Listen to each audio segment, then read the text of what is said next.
ओम शांति। आज आम गल्प मध्यम आम जाना गोटे नैतिक शिक्षा नवा जे आमर जे हितैषी तार केबे आम अहित करिया हबनी।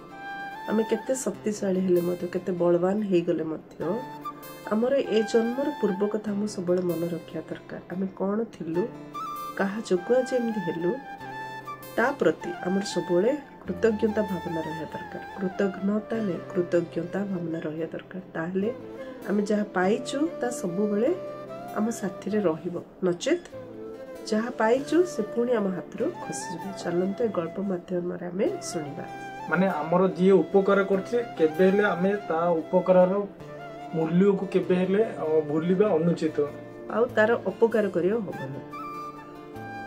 गोटे ऋषि आ गोटे मूसा, गोटे ऋषि गोटे जंगल रे तपस्या करथिले।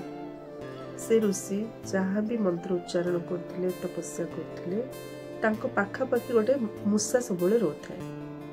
से मूसा मते बहुत ध्यान पूर्वक से सब सुनुथिला। धीरे धीरे से मते तपस्या मग्न होबार लागिला। हेले मूसा तो मूसा ना, सबु जते जीव जंतु देखुथिला जंगल रो डरुथिला।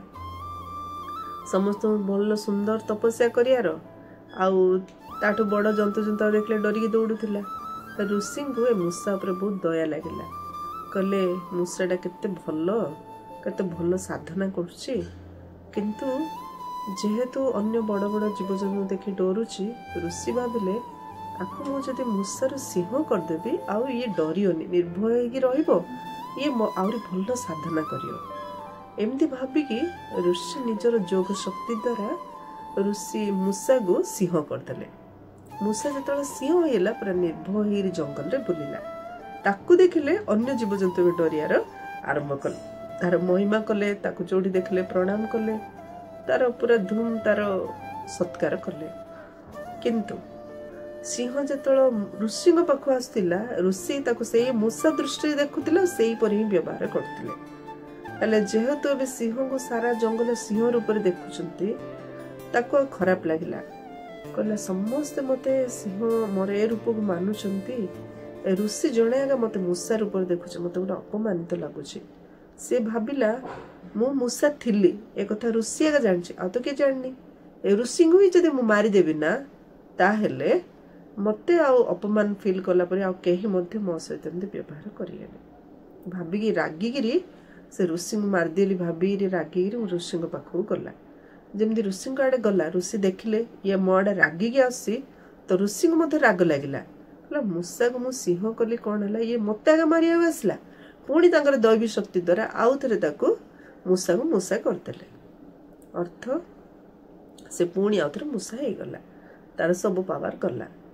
तेणु एम शिक्षा नवा जहाँ भी आमे कहा द्वारा जदि किसी पाइचु ता प्रति कृतज्ञता ज्ञापन करिबा, ताकू आमे पावर देखेयानी। अरे ता लगी आमे पाइचु पुणी ताकू जदि पावर देखेया, जे पावर देइछि जदि दबा पई शक्ति अछि से कोन हमर पावर नै परियोनी। सेति पई सबले कोन करिया आमे भूलिबानी।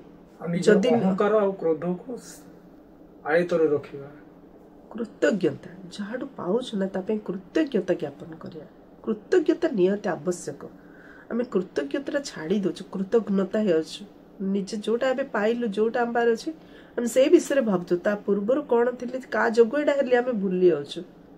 सेति पई कथार सार होछु जदि मूसा निजर असलियत रे रही थांता सेडा जदि केबे भूली न थांता अहंकार कर न थांता ताहले से सिंह ही गिरा सबुतने रही थांता।